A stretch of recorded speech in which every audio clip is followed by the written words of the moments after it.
Hello. हाँ hello. का ए राजा जी? हाँ रानी। कितना दिन हो गई रउआ के बाहर आ गईला के, घरों के फिक्र ना बतो के का? अरे फिकर उकर सब कुछ है, लेकिन का करी, जब पैसा का जरूरत है तो पैसा कमात है। ए राजा का हो? यहाँ चैत के लूह से हमार जवानी झुराता, वहाँ खेत के गेहूँ भी झुराई जाता। ए राजा अच्छा तू कहल का चाहत हो, साफ साफ बतावा। जवन कहल चाहत है ओके ध्यान से सुना। ए राजा सुनावा। त सुन। आई जादू बैया से घरे सजनवा, आई जादू बैया से घरे सजनवा, आई जादू बैया से घरे सजनवा, आई जादू बैया से घरे सजनवा, आई जादू बैया से घरे सजनवा, आई जादू बैया से घरे सजनवा, घरे सजनवा हो, घरे सजनवा हो, घरे सजनवा। लागल बाटे चैत खेत के बढ़ल बाटे कमावा, आई जादू बैया से घरे सजनवा, आई जादू बैया से घरे सजनवा।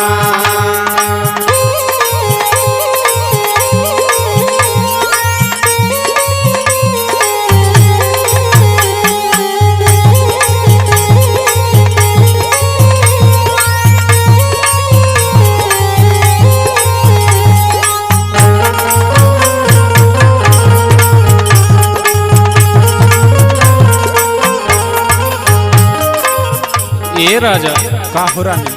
एगो तोहार छोट भाई बा, हाँ। घर के एको काम ना करेला, अरे तनी मैनेज करा कैसो, खाली दिन भर गाड़ी लेके इधर उधर उड़ल करेला। ए राजा तनी समझा बुझादा।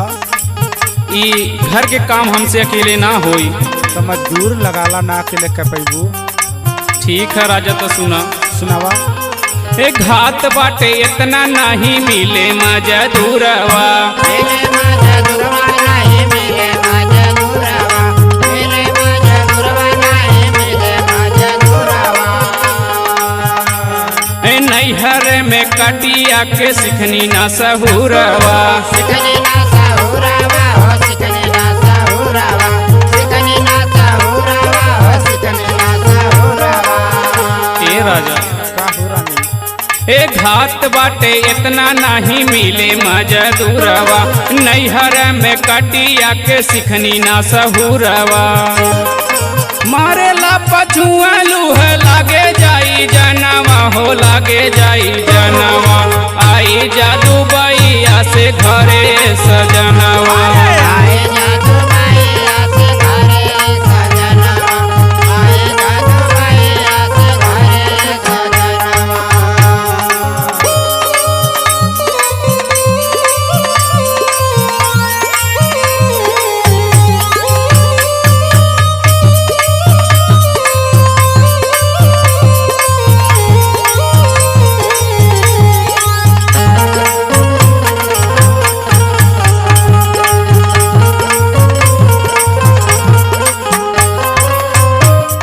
उह माई रे, का भइल हो? तुह के हमार दर्द ना बुझाइए राजा। अरे दर्द बुझा था, लेकिन का करी, अब मजबूरी हमार समझा। तोहरा के बुझा तो दुबई में इतना दिन से हवा घरे ना चलौता। ओहो। सुना ए राजा हम का कहत हैं। सुनावा।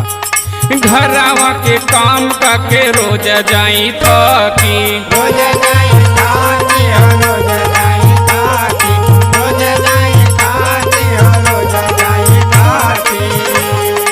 बुझेला ना दर्द मरद कैसन बड़ा पति, कैसन बड़ा पाती हो, कैसन बड़ा पाती, कैसन बड़ा पाती हो, कैसन बड़ा पाती। घरवा के काम का के रोज जाई थकी, बुझेला ना दर्द मरद कैसन बड़ा पति। ए राजा का हो रानी? ई देवरो परेशान कैले बा। ओहो, अब कहानी बतावा। अब अरपी देवरा हमके मारे रोज तनवा हो, मारे रोज तनवा। आई जादू बैया से घरे सजनवा, आई जादू बैया से घरे सजनवा,